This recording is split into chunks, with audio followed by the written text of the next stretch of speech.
नमस्ते प्यारे बच्चों, आप सभी का हमारे ऑनलाइन यूट्यूब चैनल पर हार्दिक स्वागत है। प्रिय विद्यार्थियों, आज हम बात करेंगे आपके विज्ञान विषय के अंतर्गत कार्यपत्रक 56 की यानी 56 की। तो सभी विद्यार्थी जल्दी से अपनी जो विज्ञान की कार्य पुस्तिका है उसको हाथ में ले लें और पेज नंबर निकालें 67 पेज पर आया हुआ है आपका कार्यपत्र 56। तो उसको हल करने वाले हैं, तो वीडियो को शुरू से लगाकर अंत तक पूरा देखें। और जो विद्यार्थी हमारे यूट्यूब चैनल पर नए हैं तो जल्दी से चैनल को सब्सक्राइब करें और बेल आइकन को जरूर दबाएं ताकि आपको सारे विषयों के कार्यपत्र और आपकी 9th क्लास के वार्षिक के मॉडल पेपर भी आपको मिल सके। देखिए कार्यपत्र 56 का पहला क्वेश्चन और उसका आंसर। देखिए प्यारे बच्चों, कार्यपत्र 56 आपके सामने है, जिसके अंतर्गत हमें खाद्य संसाधनों में सुधार और अधिगम बिंदु है फसल पद्धति ए पैटर्न एंड फसल पद्धति किस प्रकार से होती है। और मैं आपको बता दूं, इस क्लास में से आपको एक छोटा सवाल वार्षिक परीक्षा में पूछा जाएगा जो कि 2 नंबर का होगा। पहला क्वेश्चन देखिए, फसल उगाने हेतु किसानों द्वारा किए जाने वाले क्रियाकलापों को क्रमानुसार लिखिए। यानी कि किसान कोई फसल उगाता है तो सबसे पहले क्या करेगा, तो देखिए सबसे पहले वो करता है मिट्टी तैयार। क्या करता है तो मिट्टी तैयार करना। मिट्टी तैयार करना वो उसको हल चलाता है, फिर उसमें बीज की क्या करता है बुआई। बुआई करने के बाद वो उसमें खाद और उर्वरक डालता है। याद रखिए, यहाँ से इंपॉर्टेंट क्वेश्चन आ सकता है कि खाद और उर्वरक में अंतर क्या हो जाते हो। खाद और उर्वरक में अंतर आप पक्का याद करके जाएं। पक्का आपको वार्षिक परीक्षा में ये सवाल देखने को मिलेगा कि खाद और उर्वरक में क्या अंतर होता है। नेक्स्ट, खाद उर्वरक देने में हम करते हैं सिंचाई। सिंचाई का मतलब हम उसको क्या देते हैं, पानी देते हैं। क्या देते हैं पानी। और जब हमारी फसल छोटी छोटी हो जाती है तो हम वहाँ उससे खरपतवार से क्या करते हैं, सुरक्षा। अब खरपतवार क्या होते हैं, तो जो फसल होती है उसके साथ जो अनावश्यक विद्यार्थी जो फसल के साथ जो अनावश्यक जो पौधे उगते हैं उन्हें खरपतवार कहा जाता है। तो हम जब खरपतवार को काटते क्या काटते हैं, खरपतवार काटा जाता क्यों काटते हैं ये ध्यान रखिए। और मैं आपको बता दूं, इसकी परिभाषा याद रखना कि खरपतवार किसे कहते हैं। तो परिभाषा है, फसल के साथ अनावश्यक उगे गए पौधों को खरपतवार कहते हैं। फिर जब फसल बड़ी होती है तो उसकी कटाई करते हैं और कटाई करने के बाद उसका भंडारण किया जाता है। तो ये कुल 8 स्टेप है, यानी 8 क्रियाकलाप है जिसके द्वारा फसल उगाने से लगाकर उसके भंडारण तक की प्रक्रिया होती है। तो सभी विद्यार्थी जल्दी से क्वेश्चन नंबर 1 का आंसर अपने कार्यपत्रक में लिखें।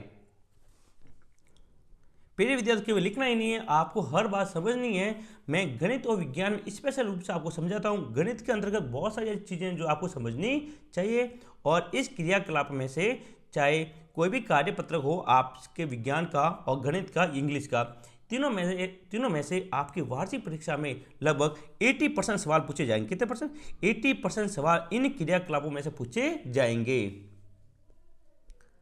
नेक्स्ट, दूसरे क्वेश्चन की बात करते हैं।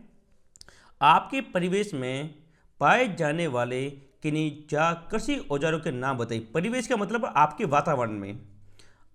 वातावरण में, यानी आपके आसपास कोई भी कृषि औजार हो पाए जाते हैं उसके आपको नाम बताने। मैंने यहाँ पे 4 नाम लिखे। एक तो लिखा खुरपी, एक कुदाली, एक फावड़ा, एक परात। ये 4 कृषि औजार होते हैं। आप भी दूसरे नाम भी लिख सकते हैं जो आपके आसपास पाए जाते हैं या फिर आपके घर में होते हो। तो नेक्स्ट, तीसरा क्वेश्चन देखिए,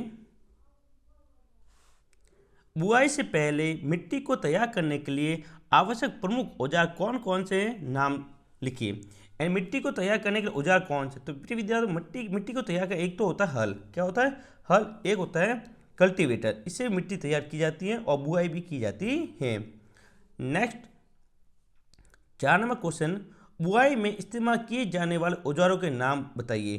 तो अब वर्तमान समय में जो सील ड्रिल मशीन होती है उसका उपयोग किया जाता है और परंपरागत कीप के माध्यम से जो बैलों के द्वारा सिंचाई, यानी बैलों के द्वारा क्या की जाती है, बुआई की जाती है विद्यार्थियों। यानी बैल के द्वारा जो बुआई की जाती है वो परंपरागत कीप के माध्यम से की जाएगी।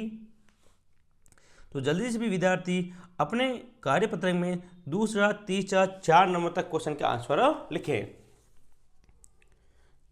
प्रिय विद्यार्थियों, हमने आपके लिए व्हाट्सएप ग्रुप बनाया है, उसका लिंक नीचे दिया गया है। तो सभी विद्यार्थी हमारे व्हाट्सएप ग्रुप को जरूर ज्वाइन करें। वहाँ पर आपको प्रत्येक क्लास की पीडीएफ और मॉडल पेपर की पीडीएफ भी समय पर मिलेगी। अब नेक्स्ट क्वेश्चन है 5वां, जो कि वेरी वेरी इंपॉर्टेंट है और बहुत अच्छा सवाल है कि आपको टिप्पणी लिखनी है, सचिव टिप्पणी लिखनी है। एक तो कल्टीवेटर, क्या होता है कल्टीवेटर? तो देखिए, वर्तमान समय में बुआई ट्रैक्टर द्वारा संचालित कल्टीवेटर द्वारा की जाती है। यानी आपने भी देखा होगा खेतों में जब बुआई करते हैं तो ट्रैक्टर के पीछे एक कल्टीवेटर होता है, ठीक है, जहाँ पर क्या होता है ऊपर से ऐसे बना हुआ होता है, ऊपर से बीज डालते हैं और नीचे से लाइनें जाती है, यानी पाइप ऐसे निकले होते हैं। यहाँ से हम बीज डालेंगे तो सभी बीज सभी में समान रूप से चले जाते हैं,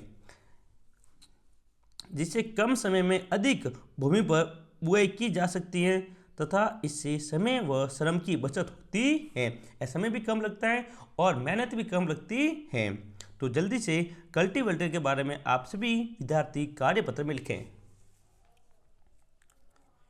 और जो विद्यार्थी हमारे YouTube चैनल पर पहली बार आए हैं तो प्रिय विद्यार्थियों, ये चैनल आपका है और आपके लिए बनाया हुआ है। तो जल्दी से चैनल को सब्सक्राइब करें और बेल आइकन को जरूर दबाएं, ताकि 9th क्लास के और इसके बाद जब आप 10वीं में आ जाओगे तो 10वीं क्लास में भी हम आपके लिए अच्छी अच्छी क्लासें मॉडल पेपर लेकर आएंगे। तो जरूर हमारे चैनल को सब्सक्राइब करें। जल्दी लिखें आप। उसके बाद हम दूसरा जो है सीड ड्रिल, उसके बारे में बात करेंगे। हाँ, अब बात करते हैं अपने दूसरे वाले पर। देखिए, मैं जूम कर देता हूँ थोड़ा यहाँ पे, हाँ, ताकि आपको पूरा दिखे। हाँ देखो, सीड ड्रिल बुआई के लिए आधुनिक ट्रैक्टर द्वारा संचालित होता है। इसके द्वारा बीजों में, देखो मुख्य काम क्या है इसका, इसके द्वारा बीजों में समान दूरी व गहराई बनी रहती है। एक तो जहाँ माना कि बीज है तो इनमें सभी बीजों में क्या होती है, समान दूरी बनी रहती है और कहाँ तक जमीन में जाता है इसकी गहराई भी समान बनी रहती है। ये इसकी मुख्य विशेषता, किसकी, सीड ड्रिल की मुख्य विशेषता है। सीड ड्रिल बुआई करने से बीज मिट्टी से ढक जाता है, ये पक्षियों द्वारा खाया नहीं जाता, यानी जमीन के अंदर तक वो बीज चला जाता है और पूर्ण रूप से एक समान दूरी और गहराई पर इसकी द्वारा सिंचाई की जाती है।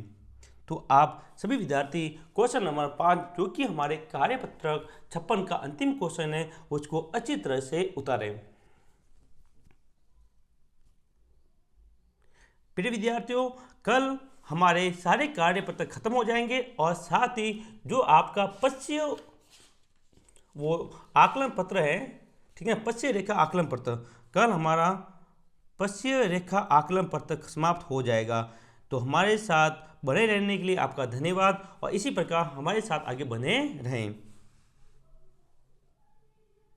तो प्रिय विद्यार्थियों, ये अपना अंतिम क्वेश्चन था। इसी क्वेश्चन के साथ हमारी क्लास आज समाप्त होती है। मिलेंगे हम अपनी अगली क्लास में कार्यपत्र 56 के साथ थोड़ी देर में।